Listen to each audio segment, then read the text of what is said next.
Hi, we finally reached the IELTS Speaking Part 3 video lesson, and if you're interested in the other resources, just click on the links below the video. But now we're going to focus on developing your answer, organizing your discourse, and speaking fluently. First things first, though, what to expect in IELTS Speaking Part 3? Well, it's basically a discussion between you and the IELTS interlocutor, who is going to address you further questions connected to the topic in Part 2, this time on a more abstract, on a more general basis, not necessarily from a personal perspective, and this whole thing lasts 4 to 5 minutes. Now, we're going to have a look at a sample question and an answer that is likely to score high, and then we're going to see how it is that this answer would be successful. So, is it acceptable for coworkers to spend time together outside of work? What a tricky question, isn't it? Let's see what this candidate answered. There's no straightforward answer to this question, is there? You see, this is a bit of a double-edged sword. On the one hand, spending leisure time together with colleagues could lead to better communication among the staff members and consequently to increased productivity. We do our best work as a group when we are familiar with one another, you know.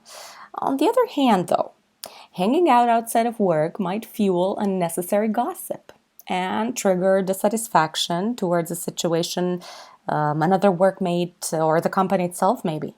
There's nothing wrong with being in touch with how you feel about your job, but gossiping has a way of making any exaggeration seem okay, since it's shared by others too. I'll have to remain on the fence on this one. A personal relationship with coworkers may either be completely beneficial or might turn sour. So, if we take this answer and we think, what makes it successful? First of all, I'd like you to reflect on the delivery, on the pausing, the intonation. I haven't rushed through it at all. This is not a race, okay? Pace yourself, speak as clearly as possible. And now let's take it step by step. As you can see, the speaker does their best to avoid hesitation, and they leave their options open. They use a rhetorical question. There's no straightforward answer, is there? And they use an expression, a double-edged sword, off the bat from the beginning of the answer, which basically, symbolizes the ability of the speaker to use spoken colloquial language. And then they indicate the fact that they're going to base their organization on contrasting viewpoints on one hand, and then on the other, which is absolutely fine. The speaker does their best to avoid repetition. See how co-workers become colleagues, staff members. So we do our best to find other nouns, but also look at one another. Pronouns. Pronouns work really nicely when we try to not over repeat some of the words. We simply, just avoid them and replace them. And then they use appropriate linkers. On the one hand, consequently is another successful one.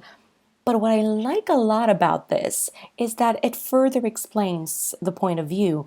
The sentence, we do our best work as a group when we are familiar with one another, basically just gives a bit of extra detail. It goes that extra mile, which is always appreciated.